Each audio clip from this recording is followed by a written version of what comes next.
నేను దయగలవాడను, నాకు మొరపెట్టిన యెడల నేను విందును, నాకు మొరపెడితే నేను వింటాను అనే మాట తండ్రి అయిన దేవుడు చెప్తున్నాడు.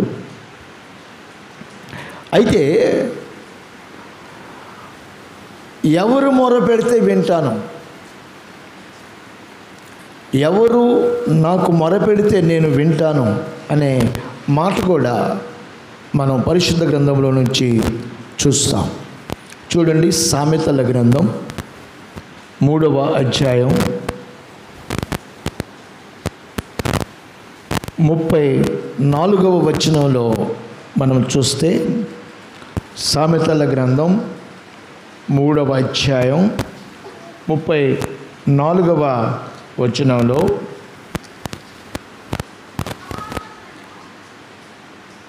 చదువుతలే, అపహాసకులను ఆయన అపహసించును, దీనుని ఎడల ఆయన దయ చూపించును. అది అపహాసకులను అపహసిస్తాడట, దీనుని ఎడల ఆయన దయ చూపిస్తాడట. పరిశుద్ధ గ్రంథంలోనే రాయబడి ఉన్నది, ఎవడు దీనుడై నా మాట విని వణుకుచూ ఉండునో వానినే నేను దృష్టిస్తున్నాను అనే మాట మనం చూస్తాం. మరి సొలొమోను ఈ సామెతల గ్రంథకర్త ఏమని చెప్తున్నాడంటే, దీనుని ఎడల ఆయన దయ చూపిస్తాడు, దీన మనస్సు కలిగిన వాని ఎడల ఆయన దయ చూపిస్తాడు. ప్రియమైన దేవుని బిడ్డలారా, బాగా గమనించండి. గర్వించిన వారి ఎడల కాదు, అహంకారుల ఎడల కాదు, దేవునిని అపహసించే వారి ఎడల కాదు. వారు అపహసిస్తే వారు అపహసింపబడతారు, అపహసిస్తే వారు అపహసించబడతారు. వారు గర్విస్తే ఆ గర్వానికి తగినది చేసేదేదో ఆయన చేస్తాడు. ప్రవక్త యెషయా చెప్తాడు ఆ మాట. అయితే ఎవరైతే దీనులుగా ఉంటారో వారి మీద నేను దయ చూపిస్తాను అనేటువంటి మాటని ఇక్కడ తెలియచేస్తున్నాడు. రాజుల 2వ గ్రంథం 22వ అధ్యాయం 19వ వచనంలో,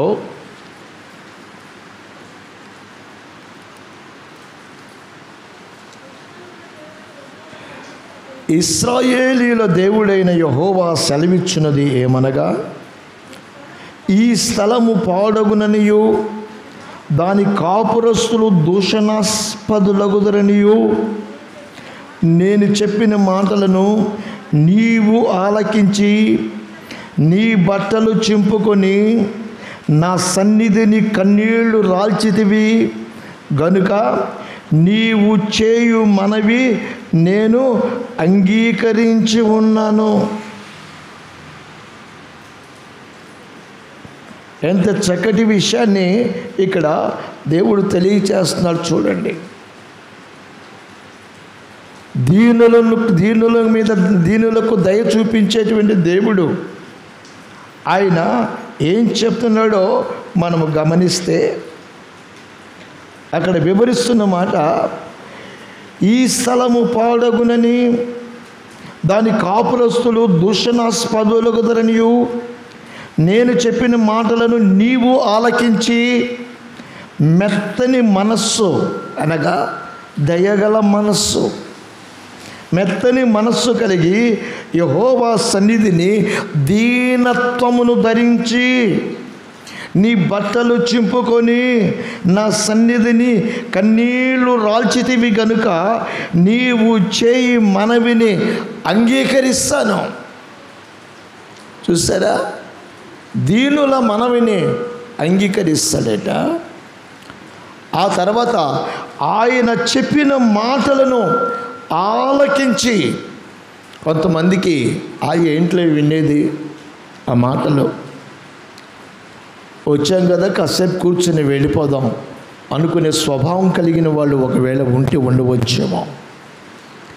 కానీ ఈ దినమున మన ప్రభువు చెప్తున్నటువంటి మాట,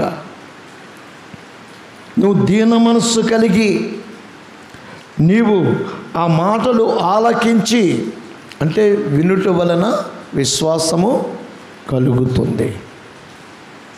నువ్వు వింటే విశ్వాసము పొందుకుంటావు, విశ్వాసము కలిగిన వ్యక్తివిగా ఉంటావు. ఆ మాటలు ఆలకించి మెత్తని మనస్సు కలిగి యెహోవా సన్నిధిని దీనత్వము ధరించి.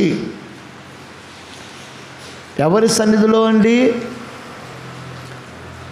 ఎవరి సన్నిధిలో? ఇంట్లో కాదు,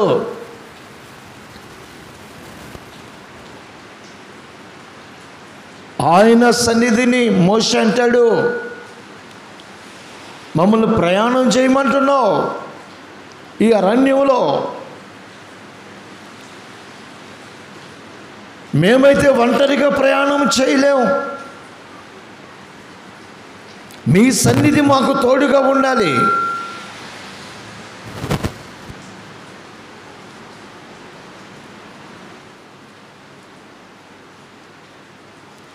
మీ సన్నిధి మాకు తోడుగా ఉంటే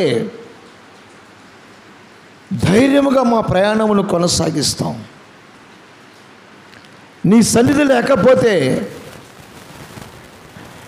మీ సన్నిధి లేదని సాతానుగాడు మాతో చేరుతాడు. సాతానుగాడు మాతో ఉంటాడు. అప్పుడు పాలు తేనెలు ప్రవహించే దేశములకు మేము ఎలాగ ప్రయాణం చేయగలుగుతాం, ఎలాగ వెళ్ళగలుగుతాం?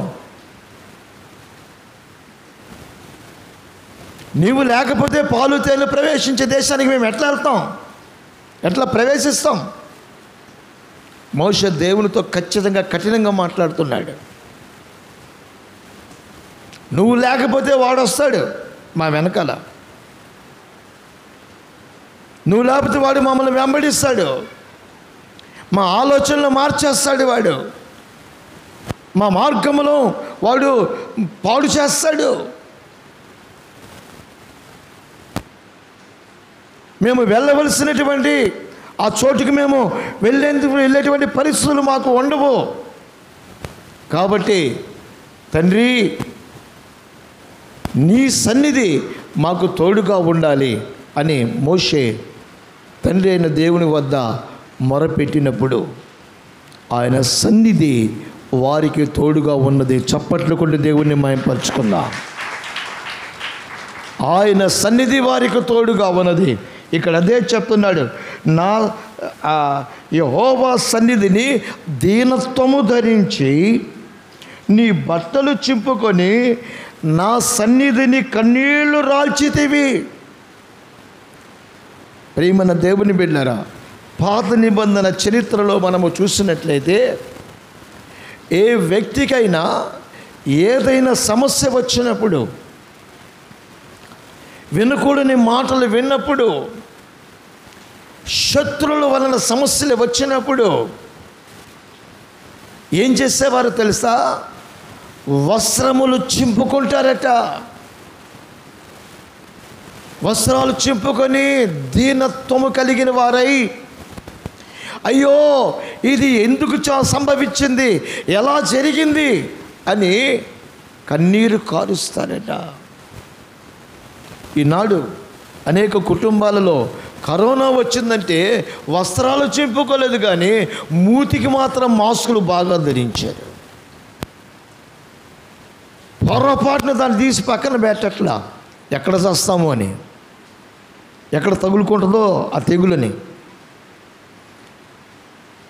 యెహోవా పట్టణమును కాపాడని యెడల కావలి కాయవారు మేలుకొని ఉండుట వ్యర్థమే. ఏ తెగులు నీ గుడారమును సమీపించదు. ప్రియమైన వారలారా గమనించండి, వస్త్రాలు చింపుకున్నారట. యోసేపుని దుష్టమృగము చంపేసింది, తినేసింది అని యోసేపు యొక్క వస్త్రములకు రక్తమును పూసి ఆ వస్త్రము తీసుకెళ్ళి యాకోబు ఎదుట పెట్టగానే యాకోబు వస్త్రాలు చింపేసుకొని కన్నీరు కార్చాడేటండి. అలాగే బెన్యామీను విషయంలో యోసేపు తన వద్ద విడిచిపెట్టమని చెప్పినప్పుడు యాకోబు వద్దకు వెళ్ళి చెప్తే గుండె అలిసిపోయారుగా వస్త్రాలు చింపేసుకొని కన్నీరు కార్చి ఉన్నాడు. దావీదుకి తన బిడ్డ మరణ పడక మీద ఉన్నాడు అని తెలిసినప్పుడు వస్త్రాలు చింపుకొని ఉపవాసం ఉండి ప్రార్థన చేసి ఉన్నాడు.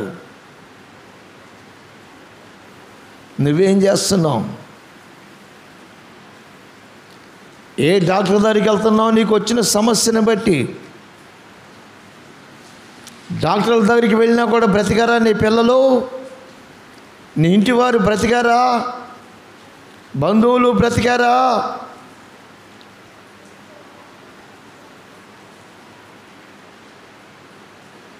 ప్రేమిని వాళ్ళారా బాగా గమనించండి.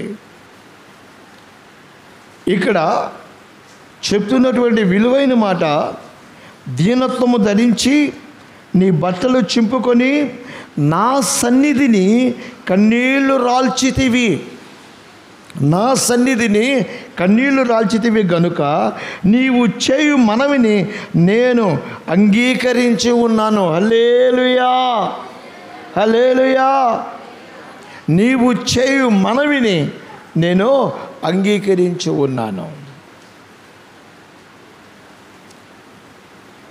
నీవు చేయు మనవిని బట్టి నీ మీద దయ చూపుచున్నాను.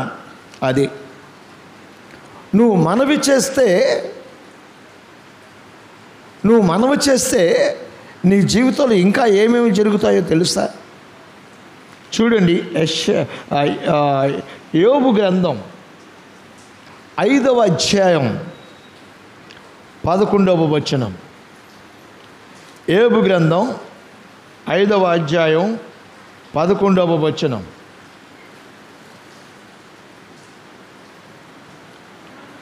ఆయన దీనులను ఉన్నత స్థలములలో ఉంచును. హల్లెలూయా. ఎక్కడ ఉంచుతారండి? దీనులను ఉన్నతమైన స్థలములో ఉంచుతారు. కొంతమంది జీవితాలు దేవుని వలన దీవించబడి ఆశీర్వదించబడి ఉన్నతమైన స్థితికి వెళ్ళాలని దేవుడు ఆశిస్తే వారు ఎలా ఉంటారంటే, పెద్దలు చెప్తుంటారు సామెత ఒకటి, గొంగల్ని అడిగాడంట గొర్రెల కాపరి. ఎందుకంటే ఎప్పుడు గొంగలి లేకుండా అతడు గొర్రెల్ని గాయడు. గొర్రెలు ఎంత దూరం ప్రయాణం చేసినా గొంగలు మాత్రం వేసుకునే పోతుంటాడు. ఓ రోజు గొంగలు కనపడలేదంట. కనపడకపోయేసరికి గొంగలితో మాట్లాడుతున్నాడు. ఏమని మాట్లాడుతున్నాడు? గొంగలి ఎక్కడ ఉన్నావు అని అంటున్నాడు. ఎందుకంటే గొంగలికి ఆయనకి అంత దగ్గర సంబంధం. గొంగలికిని గొర్రెలను కాచేటువంటి వానికి అంత గొప్ప సంబంధం. అతను గొంగలిని అడిగాడు, గొంగలి ఎక్కడున్నావంటే, పిచ్చోడా నువ్వు వేసిన చోటనే ఉన్నాను అన్నాడంట. గొంగలి ఏమన్నది? వేసిన చోటనే ఉన్నాం. చూడండి, ఉన్నతమైన స్థితికి వెళ్ళాలని దేవుడు కోరుకుంటున్నాడు. నీవు ఉన్నతమైన స్థితిలో ఉండాలని ఆయన ఆశిస్తున్నాడు. అయితే నువ్వు ఎక్కడ ఉంటున్నావంటే వేసిన చోటనే ఉంటున్నావు. చాలామంది దేవుని మందిరాలకు వస్తారు, కనీసం మాతో కలిసిన పాట పాడినంటే పాట పాడలేరు. ఎందుకంటే మా పాటలు రావన్నయ్య, రాకపోతే రాకపోయింది మాతో కలిసి పాడరు కదా సిస్టరు అంటే రావలే అన్నయ్య. అంటే ఎన్ని సంవత్సరాల నుంచి మందిరానికి వస్తున్న ఆ స్థితి అదే. లేకపోతే మేమెందుకు పాడుకోవాల్సి వస్తుందండి పాటలు? మీరు విశ్వాసులు కాదా? దేవుని పిల్లలు కాదా? దేవుని స్తుతించి ఆరాధించలేరా? దేవుని మహిమపరచలేరా? ఎక్కడ ఉన్నారంటే వేసిన చోటే ఉన్నాం, అతుకుపోయాం నేలకి. వాక్యం అంతా వింటారు. విన్న తర్వాత మీ హృదయం ఏమైనా కదిలించబడితే, మీ మనస్సు ఏమన్నా కలవరపరచబడితే మోకరించి కన్నీటి ప్రార్థన చేయండి. చిన్న ప్రార్థన అంటే ఏంటంటే పాట అంటే ఒకవేళ గొనగొచ్చాము, కానీ ప్రార్థన అంటే మాత్రం చాలా కష్టం అండి. ప్రార్థన అంటే దేవుడితో మాట్లాడతాం కదా. దేవునికి మాకేమి సంబంధం? అయ్యో ఆయనతో మేము మాట్లాడలేము. మాట్లాడితే నువ్వే మాట్లాడుకో. చూసారా, మీ ముఖం కొంచెం కొంచెం కొంచెం మాడిపోతూ ఉంది, వోల్టేజ్ తగ్గిపోతూ ఉంది ఈ మాటలు చెప్తుంటే. వోల్టేజ్ పెరుగుద్దేమో అనుకున్నాను, పెరగట్లా, తగ్గుతూనే ఉంది. కారణం ఏమిటంటే, ఎన్ని సంవత్సరాలు అయింది బ్రదర్ బాప్తిసం ఉందంటే, పదన్నా మరి చిన్న ప్రార్థన చేయొచ్చు కదా అంటే కుదరదన్నా. సిస్టర్ ఎన్ని సంవత్సరాలు అయింది? మా ఆయనకంటే ఒక 5 సంవత్సరాలు ఎక్కువేనండి సర్వీస్ నాకు. ఏ సర్వీసు? బాప్తిసం సర్వీసు. మరి ఎందుకు ప్రార్థన చేయలేకపోతాను సిస్టర్? ప్రార్థన రాదు. కొన్ని నిలబడండి, దేవునికి స్తోత్రాలు చెల్లిద్దాము, అందరు కళ్ళు మూసుకొని చేతులు ఎత్తి దేవుని స్తుతించండి అంటే కొంతమంది చిన్నపిల్లలు మాత్రం బ్రహ్మాండంగా గంభీరంగా స్తోత్రాలు చెప్తారు. కొందరు ఉన్నారండి బాబు, చెయ్యి ఎత్తరో ఏమెత్తరో, ఈ చేతులు ఎప్పుడు ఇట్టనే ఉంటాయి, కర్రలు వేసి కట్టేసినట్టుగా. ఏమండి, రబ్బర్లు వేసి కట్టేసినట్టుగా ఇట్టనే ఉంటాయి. స్తోత్రం హల్లెలూయా అని అంటే కొంతమంది ఏమో చేతులు మరి ఉంటాయా పోతాయి తెలియదు, అంతగా దేవుణ్ణి చేతులు ఎత్తి స్తుతిస్తూ మయంపరుస్తూ ఉంటే గుడ్లు పిగించి చూస్తూ ఉంటారే. కానీ ఆ దేవుణ్ణి ఆరాధిస్తున్న వాళ్ళని పొరపాటున కొంచెం సెగ తెచ్చుకుందాం, వాళ్ళు మండుతున్నారు, వారు వేడెక్కారు, వారు వేడెక్కినటువంటి మండుతున్న కట్టెల పక్కన చల్లగా ఉన్న కట్టెలు పెట్టాం అనుకోండి, ఎట్లుంటాయి? పొయ్యిలో కట్టెలు ఉన్నాయండి, అవి కాలుతూ ఉన్నాయి. ఈ చల్లగాను పచ్చిగా ఉన్న కట్టెలు తీసుకెళ్ళి అక్కడ పెట్టాం అనుకోండి, ఏమవుతాయి చెప్పండి? కొద్దిసేపటికి ఏమవుతాయి చెప్పండి? ఇదన్నా నోరు తెరిచి సెగబుట్టుద్దా వాటికి లేదా? సెగబుట్టుద్దా లేదా? ఎందుకు సలిమంటి వేసుకుంటావు? నువ్వు చల్లగా ఉన్నావు కాబట్టి, నీకు సెగ పుట్టాలి కాబట్టి వేసుకుంటావు. కానీ నాయన కొందరికి సెగ పట్టనే పట్టదండి బాబు, సెగ పట్టదు. కాలుతున్న కట్టెలు చూసి కళ్ళు మూసుకుంటారే కానీ, కాలుతున్న కట్టెలు చూసి బిగుసుకుపోయి ఎట్లాగా ఉంటారు కానీ, నా దేవుణ్ణి స్తుతించలేనటువంటి వారుగా ఉంటున్నారు, ఆయన మహింపరచలేని వారుగా ఉంటున్నారు. మరి ఎట్లాగండి? నువ్వు స్తుతిస్తేనే కదా దేవుడు నీకు ఏదైనా మేలు చేసేది, అవునా కదా? నువ్వు స్తుతిస్తేనే కదా. రాజుగారు దర్బార్లోకి వస్తుంటే ఎట్లా ఉంటుందండి? రాజుగారు ఉన్నటువంటి ఆ ప్యాలెస్, రాజుగారు నడుస్తుంటే దర్బార్లోకి వస్తుంటే ఎట్లా ఉంటుందండి? బలో రాజుగారికి జై అని ఎవరు కేకలేస్తారు? దర్బార్లో ఉన్న వాళ్ళు కేకలు వేస్తారు. అప్పుడు రాజుగారు మీసం మెరేసుకుంటూ వస్తూ ఉంటాడు లోపలికి, మహా సంతోషంగా వస్తాడు. ప్రియమైన దేవుని బిడ్డలారా, ఆయన సన్నిధిలో నీవు ఆయనను మహిమపరిచే వ్యక్తిగా లేకపోతే ఆయన ఎలా వస్తాడు? నీ వద్దకు కానీ, నీ ఇంటికి కానీ, నీ పిల్లల్లోకి కానీ నీ చేతులు లాజరు గారిని సమాధిలో పెట్టినట్టుగా ఉంటే ఎట్లా? ఏమండి, లాజరు గారిని ఫుల్గా కట్టేసి మూతికి గుడ్డ పెట్టి కరోనా మాస్క్ లాగా అన్ని సమాధులు పెట్టారు. 4 రోజులు అయిపోయింది, కుళ్ళి కంపు కొడుతున్నాడు వాడు. యేసుప్రభు వారు అన్నారు, రే లాజర్ బయటికి రా అన్నాడు. అనగానే ఆ బిగుసుకుపోయి వాడు బయటకు వచ్చాడు. వచ్చిన తర్వాత అప్పుడు ప్రభువు చెప్పాడు, వాడి కట్లు ఇవ్వండి. ఎంతమంది లాజర్లు ఉన్నారు ఇక్కడ కదనా? ఎంతమంది లాజర్లు ఉన్నారు? బిగుసుకుపోయే లాజర్లు. సచ్చినోడు అసలుకి బిగుసుకుపోతాడు, అవునా? సచ్చిన వ్యక్తి కదులుతాడు అటు ఇటు, చెయ్యితే చెయ్యి లేపుతాడా? లేకపోతే బిగుసుకుపోతాడు. ఆ బిగుసుకుపోయినోడికి మళ్ళీ కట్లు కట్టారు వాళ్ళు. చూసారా? అసలుకే బిగుసుకుపోయాడు లాజరు, ఆడికి చుట్టూ కట్లు కట్టారు. ఆడన్నా వింటున్నాడు కానీ యేసు ప్రభు మాట. మనము మాత్రము నో, ఐ డోంట్ కేర్. చచ్చి కుళ్ళి కంపు కొట్టు కట్టబడిన వాడు వింటున్నాడు నా యేసయ్య మాట. బ్రతుకున్న నువ్వు వింటున్నావా? సజీవుడుగా సజీవురాలుగా ఉన్నటువంటి నీవు వింటున్నావా? నా దేవుడు అంటున్నాడు, నీకు ఉన్నతమైనటువంటి స్థలమును, ఉన్నతమైన స్థలములో నేను ఉంచుతాను. అది నేను చూపించి దయ.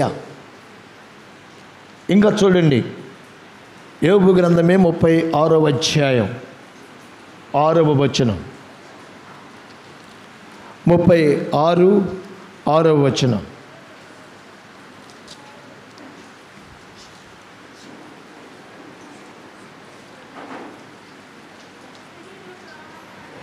నీ నీతి అదేనా?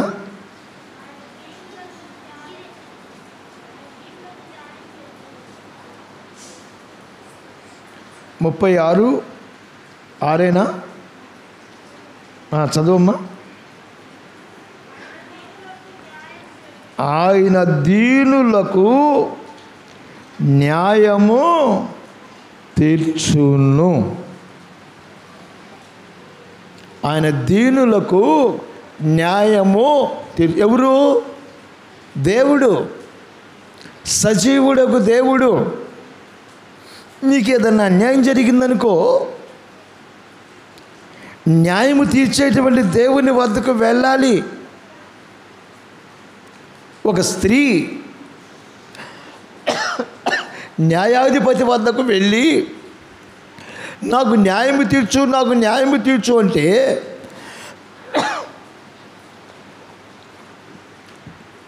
ఆ న్యాయాధిపతి న్యాయము తీర్చడా అని ప్రభు ప్రశ్నిస్తాడు. ఆయన ప్రశ్నిస్తున్నాడు. ప్రియమైన నా దేవుని బిడ్డలారా, దీనులకు న్యాయమును తీర్చేటువంటి దేవుడు ఆయన. నువ్వు దీనుడివైతే, దీనురాలవైతే నీ సమస్యను జీవము కలిగిన దేవునితో చెప్పుకుంటే ఆయన తప్పకుండా తీరుస్తాడు. ఈ ఉపమానాన్ని ప్రభు ఎప్పుడు చెప్పాడండి? కనాను స్త్రీ యేసు ప్రభు వారి వద్దకు వెళ్ళి తన కుమార్తెను బాగు చేయమని గోజాడుతుంది, ఆయన్ని బ్రతిమలాడుతుంది, ఆయన వెనకబడుతుంది, ఎటు పోడితే అటు వెళ్తుంది. అప్పుడు చెప్పాడు ఏమని? ఒక కఠినస్తుడనే న్యాయాధిపతి ఉన్నాడు, వాని వద్దకి నాకు న్యాయము తీర్చు, న్యాయము తీర్చు అని అంటే అని వెంటాడితే అతడు న్యాయము తీర్చడా? అలాగనే నేనును న్యాయము తీరుస్తాను. నేనును ఆ సహోదరి యొక్క కుమార్తెను నేను బ్రతికిస్తాను అని నా ప్రభు అని యేసయ్య కేవలము ఆయన మాట మాత్రమే పంపించాడు, నీ కుమార్తె స్వస్థపరచబడినదని. ఆ క్షణమందే ఆ కుమార్తె స్వస్థపరచబడినది. చప్పట్లు కొట్టి దేవుని మహిమపరచుకుందాం. నువ్వు దీనుడివైతే, దేవుని దయ పొందుకున్న వ్యక్తివైతే, దేవుని వాక్యం చెప్తుంది, ఉన్నత స్థలములలో నిన్ను ఉంచుతాడు. నువ్వు ఉన్న స్థలముల్లోకి రావాలి. ఎంతకాలం? రెండవది, నీకు సమస్య ఉంటే, నీ సమస్యలు తీర్చబడాలంటే న్యాయం తీర్చే దేవుని దగ్గరగా. ఆయన అన్యాయస్తుడు కాడు, ఆయన అన్యాయస్తుడు కాడు. ఇంకా చూడండి, 3వ మాట, కీర్తనల గ్రంథం 25వ అధ్యాయం 9వ వచనం.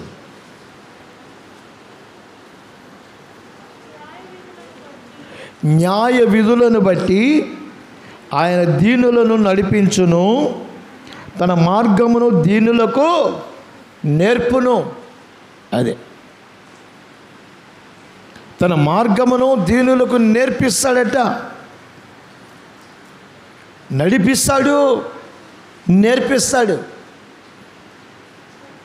ఆయన మార్గములో నడిపిస్తాడు. చెప్పాడు కదా ప్రభు యేసుక్రీస్తు వారు, నేనే మార్గమును సత్యమును జీవమునై ఉన్నాను, నా ద్వారా తప్ప ఎవడును తండ్రి వద్దకు రాలేడు, చేరలేడు అని చెప్పాడు. నడిపిస్తాడు, ఆ తర్వాత ఆయన నేర్పిస్తాడు. శిష్యులు అడిగారు, అయ్యా మాకు ప్రార్థన నేర్పించు అని. అవునా కదా? అడిగారా లేదా? ప్రభువుని శిష్యులు అడిగారు ప్రార్థన నేర్పించమని. ప్రార్థన రాదు అని వారు గుర్తించారు. మేము ప్రార్థన చేయలేకపోతున్నాం, ఇంతకాలం మాకు సర్వీస్ ఉంది దేవుని మందిరంలో, ఇంతకాలం నుంచి మేము వచ్చిపోతున్నాం దేవుని సన్నిధికి, అయినా ప్రార్థన రావట్లేదు, ప్రార్థన చేయలేకపోతున్నాం. ఒకవేళ ప్రార్థన చేస్తే ఏవేవో అనవసరమైన విషయాలు చేస్తూ ఉన్నాము, కానీ అవసరమైన విషయాలు చేయడం లేదు అని అనుకున్న వారై ప్రార్థన నేర్పించయ్య మాకు అని వారు అడిగారు. ప్రైజ్ ది లార్డ్, హల్లెలూయా. ఆ తర్వాత చూడండి 34వ అధ్యాయం, కీర్తనల గ్రంథం 34వ అధ్యాయం 6వ వచనం. 34:6. ఈ దీనుడు మొరపెట్టగా యెహోవా ఆలకించెను. ప్రైజ్ ది లార్డ్, హల్లెలూయా. నువ్వు మొరపెడితే ఆయన ఆలకిస్తాడు. మొరపెట్టకుండా ఏం చెప్తారంటే, పాస్టర్ గారు మా అబ్బాయి కొరకు మీరు ప్రార్థన చేయండి అంటారు, కానీ వాళ్ళు మాత్రం ప్రార్థన చేయరు. ఓ అశ్చిత్ మేరీ మాత మా కొరకు మీరు తండ్రిని వేడుకొనుడి అంటారు. వీళ్ళు మాత్రం బ్రాందీలు తాగుతూ ఉంటారు, వీళ్ళు మాత్రం సుట్టలు తాగుతూ ఉంటారు. ఎందుకంటే వారి నోట్లో ఆ బ్రాందీ, విస్కీ, సుట్టలు ఇవన్నీ నోటిని పాడు చేసి కంపు కొట్టేస్తున్నాయి. పాన్ పరాగులు ఇవన్నీ కంపు కొట్టేస్తున్నాయి. అందుకని వాళ్ళు ప్రార్థన చేయలేరు. కానీ అమ్మా మేరీ మాత మా కొరకు మీరు తండ్రిని వేడుకొనుడు. జాగ్రత్త, దేవునికి లెక్క అప్పచెప్పాలి. నువ్వు మొరపెడితే ఆయన నిన్ను, నీ ప్రార్థన ఆలకిస్తాడు. ఆలకించే దేవుడు. చూడు 138వ కీర్తన 6వ వచనం కూడా చదువుకుందాం. 138:6.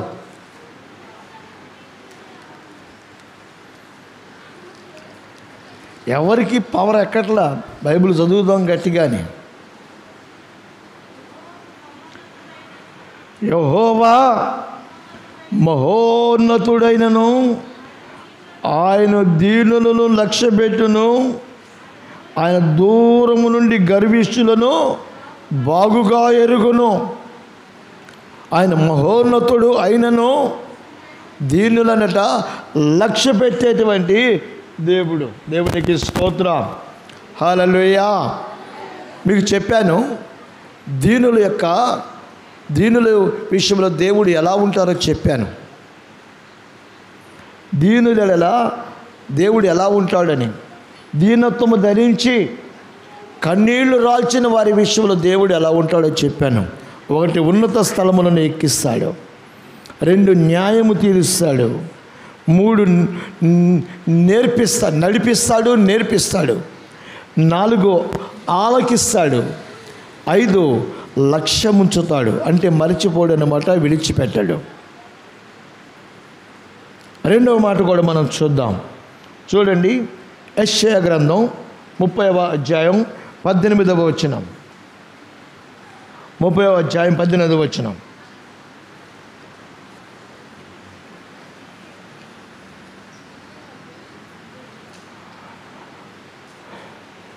యెషయా గ్రంథం 30వ అధ్యాయం 18వ వచనంలో, మీ యందు దయచూపవలనని యెహోవా ఆలస్యము చేయుచున్నాడు.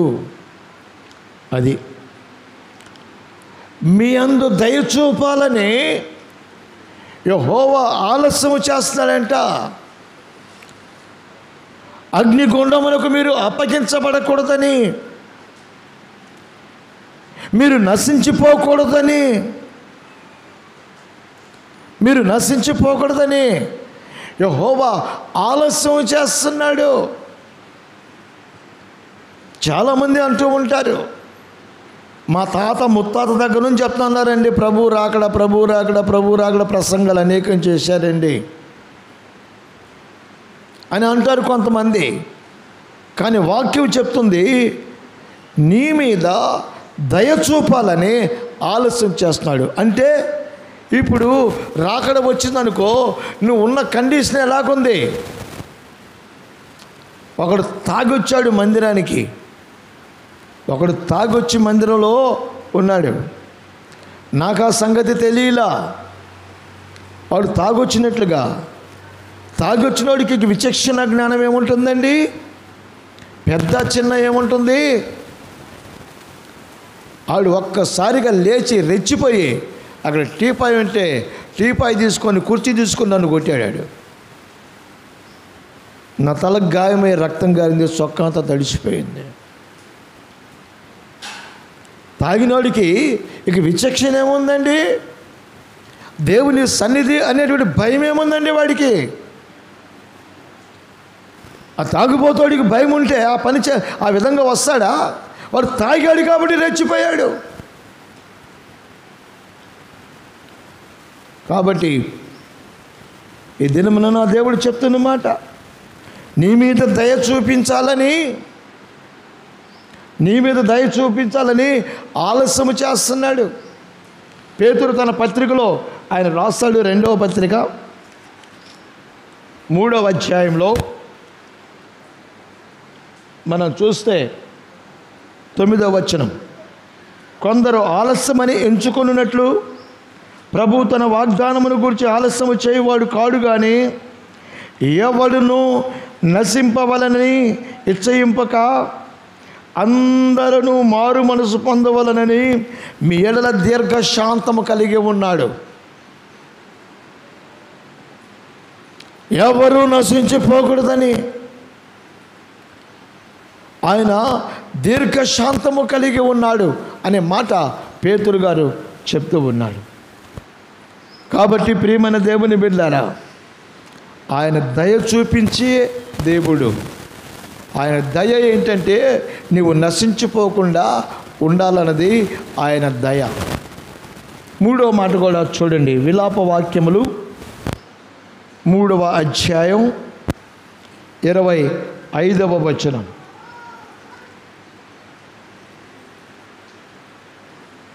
విలాప వాక్యములు, నన్ను ఆశ్రయించిన వారి ఎడల యెహోవా దయాళుడు. దేవునికి స్తోత్రం. ఎవరండి ఆయన? నువ్వు ఆశ్రయిస్తే, మొదలు చెప్పాను మీకు, నేను వెదకాలి అని చెప్పి ఉన్నాను. వెతికితే ఆయన దయ చూపిస్తాడు. రెండవది, ఆయన నువ్వు నశించిపోకూడదని నీ మీద దయ చూపిస్తున్నాడు. మూడవది, నీవు ఆయనను ఆశ్రయిస్తే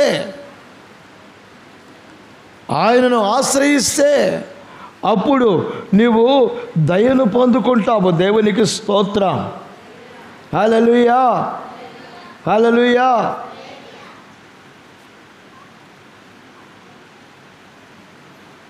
ఆ తర్వాత మాట కూడా చదువమ్మా. ఆశ్రయిస్తే, లేదా ఆ తర్వాత మాట 3:25లో అది తన్ను వెదకు వారి ఎడల ఆయన దయ చూపిస్తాడంట. ఆశ్రయిస్తే దయ చూపిస్తాడు, వెతికితే దయ చూపిస్తాడు. వెతకటం అంటే ఏంటి?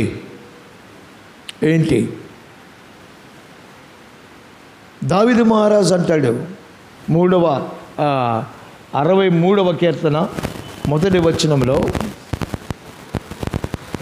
దేవా నా దేవుడవు నీవే, వేకువనే నిన్ను వెదకుదును.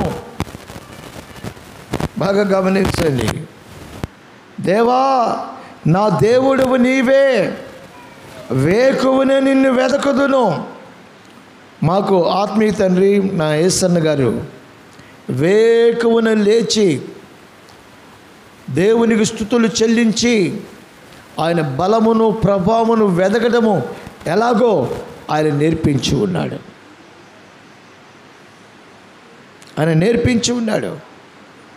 ఆయన ఆ మాటను ఒక పాటగా రాసి ఆయన స్నేహితులతో ఈ పాటని పాడించి మన క్యాసెట్లో పెట్టారు. తెలుసా పాట? దేవా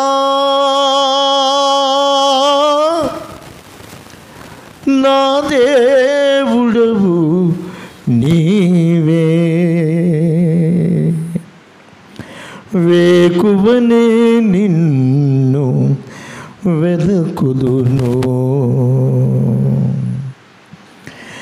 దేవా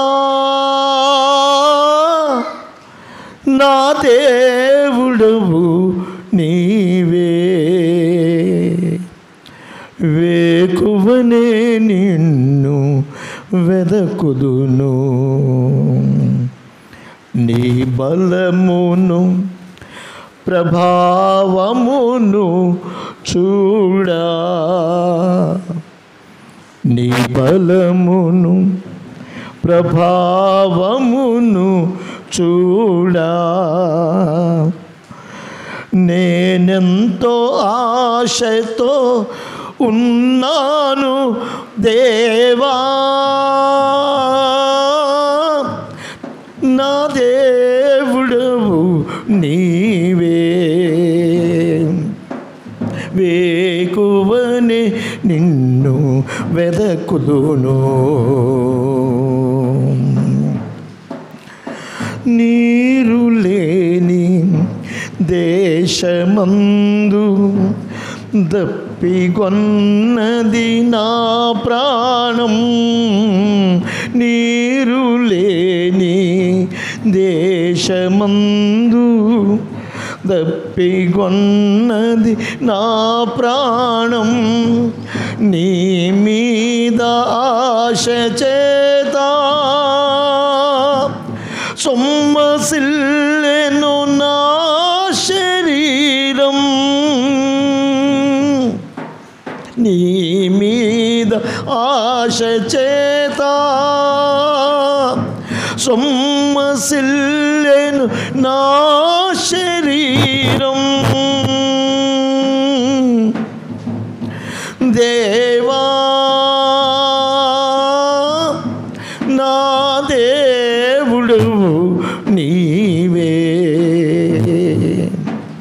వేకువనే నిన్ను వెదకుదును,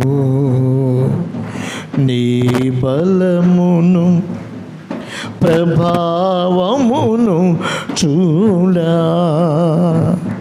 నీ బలమును ప్రభావమును చూడా.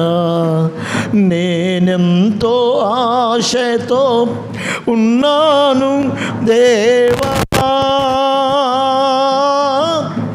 నా దేవుడవు నీవే, వేకువనే నిన్ను వెదకుదును. ప్రైజ్ ది లార్డ్, హల్లెలూయా. వేకువనే లేచి ఆయన సన్నిధికి చేరి ఆయనని వెతకటం మాకు నేర్పించాడు. అయితే దుష్టుడైన సాతానుడు మత్తును కలుగు చేసి దేవుని ఆశీర్వాదాలను సంపాదించుకొనుటకు, ఆయన బలమును ప్రభావమును చూడక ఉండేందుకొరకు మత్తును కలుగు చేసి 10 గంటల దాకా నిద్రపుచ్చేవాడుగా సాతానుగాడు ఉంటాడు. అవునో కాదో మీరు ఆలోచించుకోనండి. ఒక్కోసారి నాకు భలే సంతోషం వచ్చుద్ది. ప్రభువా, ఈరోజు నేను ఒక్కడే కాకుండా నాతో కలిసి అయ్యా ఉదయకాలపు స్తోత్ర బలిలో పాల్గొనేందుకొరకు దేవా బిడ్డల్ని పంపించావు అని నేను అనుకుంటా. అంటే కొంతమంది అయ్యా మందిరంలో పడుకుంటామయ్యా ఈరోజు, ఎందుకనో మందిరంలో పడుకోవాలని ఉంది అని అంటే నేను సంతోషించి సరేలే పడుకోండి అంటాను. ఎందుకు సంతోషిస్తాను? నేను వేకువని లేచి స్తోత్ర ప్రార్థన చేసుకుంటే నాతో కలిసి వాళ్ళు స్తోత్ర ప్రార్థన చేస్తారు అని. అయితే నా కర్మ ఏంటి తెలుసా? నేను లేచి మోకరిస్తే వాళ్ళు అయ్యా వస్తాం, నేను మోకరించి ప్రార్థన చేసుకుంటున్నా కూడా ఒరే పాస్టర్ గారు దేవుడితో మాట్లాడుతున్నాడు, ప్రార్థన దేవునితో మాట్లాడటం కదా అని ఏమాత్రం కూడా ఆలోచన లేకుండా అయ్యా వెళ్తాం అని అనేటువంటి మహానుభావులు అనేక మంది పొరపాటున కూడా ఆ వేకువజామున మోకరించేందుకొరకు ఉండరు. అప్పటి వరకు పడుకొని ఉంటారు, కానీ వేకువజామున వెదకరు. చాలామందిని చూసేలాగా కొంతమంది పరిచర్య చేసేందుకొరకు 5 గంటలకు రమ్మంట. నా స్వార్థం ఏంటంటే 5 గంటలకు వాళ్ళు వస్తే నాతో కలిసి కాసేపు ప్రార్థనలో ఉంటారు అని. కానీ పొరపాటున రారు. ఎందుకో తెలుసా? 6 గంటల దాకా నేను ప్రార్థన చేసుకుంటానని వారికి తెలుసు కాబట్టి 6 తర్వాత వచ్చి గేటు కొడుతుంటారు. 6 తర్వాత వచ్చి నేనేమో వాళ్ళు పెందలకనే వస్తారు, పెందలకనే వచ్చిన వారితో కలిసి దేవుణ్ణి ఆరాధించవచ్చు, స్తుతించవచ్చు అని నేను ఆశపడతా. వెళ్ళిపోతారు. మీకు అర్థమైందా? చల్లగుందయ్యా వచ్చేస్తుంది కళ్ళ మీదకి. అడుగువాడు చూడు భయపడిపోయాడు, ఎక్కడ నిద్ర వచ్చొద్దని చెప్పి ఫ్యాన్ కూడా ఆపేసుకున్నాడు వాడు. ఈ వాతావరణానికి చల్లగా ఉంది, ఫ్యాన్ ఒకటి తిరుగుతూ ఉంది, ఎక్కడ నిద్ర వచ్చొద్దని ఆపేసుకున్నాడు. ప్రేమిని వల్ల గమనించండి, దావీదు అంటున్నాడు, వేకువనే లేచి నేను నిన్ను వెతుకుతాను, నీ బలమును నీ ప్రభావమును నేను వెతుకుతాను. చూడండి, యెషయా గ్రంథంలోని ఒక మాటను మనం చూద్దాం. యెషయా గ్రంథంలోనే 45వ అధ్యాయం 5వ వచనం, 45వ వచనంలో నేను యెహోవాను, మరి ఏ దేవుడును లేడు, నేను తప్ప ఏ దేవుడును లేడు. నేను తప్ప ఏ దేవుడునో లేడు అని దేవుడు ఆయన చెప్తున్నాడండి. ఆయన చెప్తున్నాడు. మరి నువ్వు గుర్తిస్తున్నావా? ఆ విషయాన్ని గ్రహిస్తున్నావా? దేవుడు చెప్పిన మాటని నువ్వు మనసులో పెట్టుకొని నీ జీవితంలో ఒక నూతనమైన ఆశీర్వాదాన్ని పొందుకునే వ్యక్తిగా నువ్వు ఉంటున్నావా? ఒక్కసారి ఆలోచించు. అపోస్తలుడు పౌలు అంటాడు హెబ్రీ సంఘంతో 11వ అధ్యాయం 6వ వచనంలో ఆయన చెప్తున్న మాట. 11వ అధ్యాయం 6వ వచనంలో చూడండి.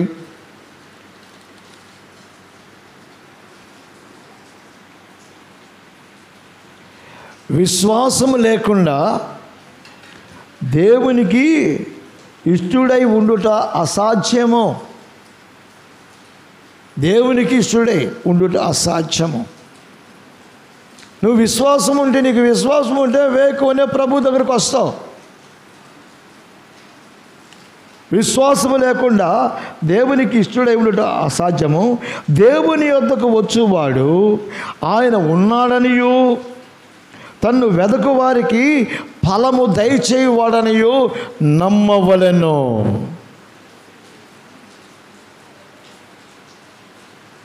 ఆయన ఉన్నాడనియు ఆయనను వెదకు వారికి ఫలము దయచేయవలని నమ్మాలంట. విశ్వాసం ఉంటే దేవునికి ఇష్టడై ఉంటాడు. విశ్వాసం ఉంటే దేవుడు వారి జీవితంలో ఫలాలను వారికి అనుగ్రహిస్తాడు. చివరికి 4వ మాటను కూడా చెప్పి ముగిస్తాను. చూడండి, కీర్తనల గ్రంథమే 30వ అధ్యాయం 5వ వచనంలో వ్రాయబడిన మాట. 35వ వచనం.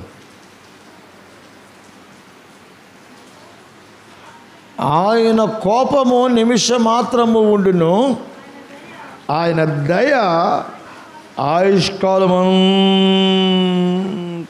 నిలుచును. కోపడితే నిమిషమే, కానీ దయ మాత్రం ఆయుష్కాలం. కోపించుచునే వాత్సల్యము చూపించే దేవుడు. కోపిస్తూనే ఉంటాడు, కానీ వాత్సల్యం చూపిస్తాడు. ఎందుకని? ఆయన దయ ఆయుష్కాలం ఉంటుంది కాబట్టి.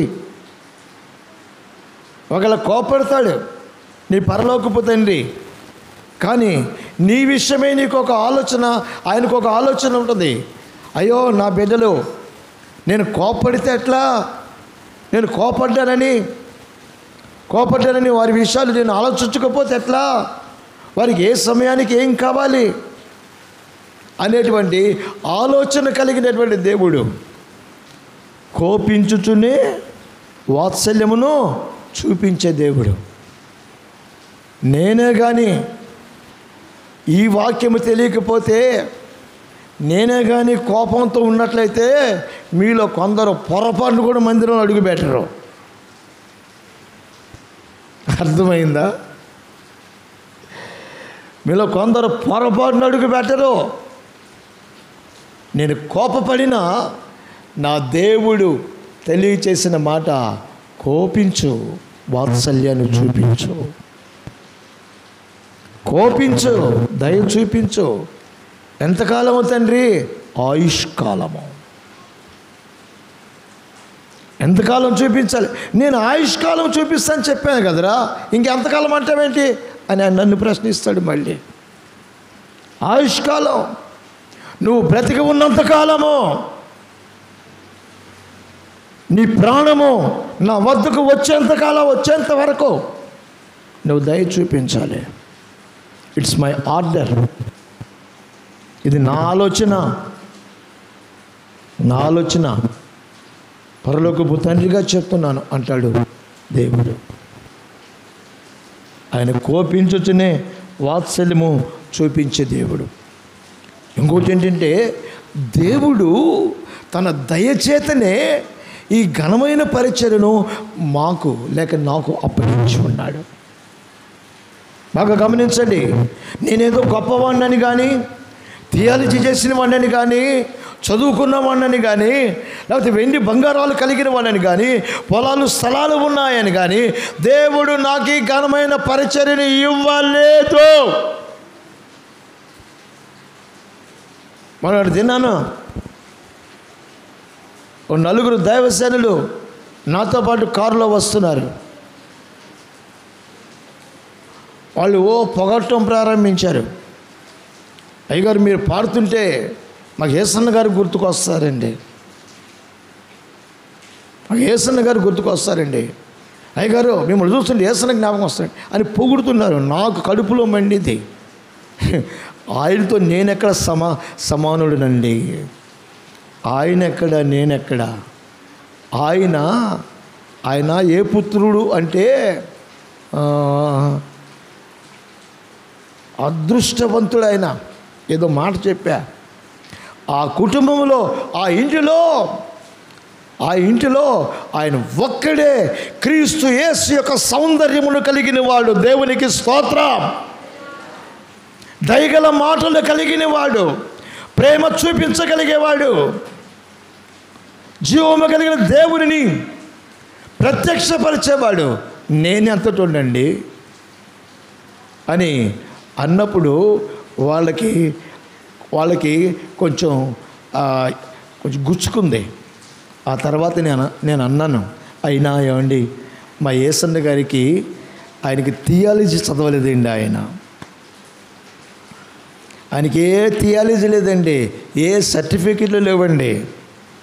నా ప్రభు పిలిచాడు, స్వస్థపరిచాడు, ఆయన నోట పరలోక సంబంధమైన మాటలు పెట్టాడు. అందుచేత ప్రపంచమంతా కూడా ఈనాడు ప్రభువును పరిచయం చేశాడు. నా ఆత్మీయ తండ్రి యేసన్న. చదువు సందడి లేనివాడు, 6వ తరగతి 2 సార్లు ఫెయిల్ అయినవాడు. అలాగే నేను కూడా ఏ తెలివి లేనివాడినయ్యా, నాకే థియాలజీ లేదు, ఫిలాసఫీ లేదు అని అనగానే వాళ్ళు అనుకున్నారు, అమ్మ మనల్ని కొట్టారా ఈ పాస్టర్ గారు దెబ్బ అనుకున్నారు వాళ్ళు. ఎందుకని వాళ్ళంతా థియాలజీలు, ఫిలాసఫీలు చేసిన పాస్టర్లు నా కారులో కూర్చున్నవాళ్ళు. మన కారులో ఆ రోజు వాళ్ళని తీసుకురావాల్సి వచ్చింది, థియాలజీ చేసిన వాళ్ళు. అయితే నేను చెప్పాను, నా దేవుడు దయచేతనే ఈ ఘనమైన పరిచర్యను మాకు ఇచ్చాడు.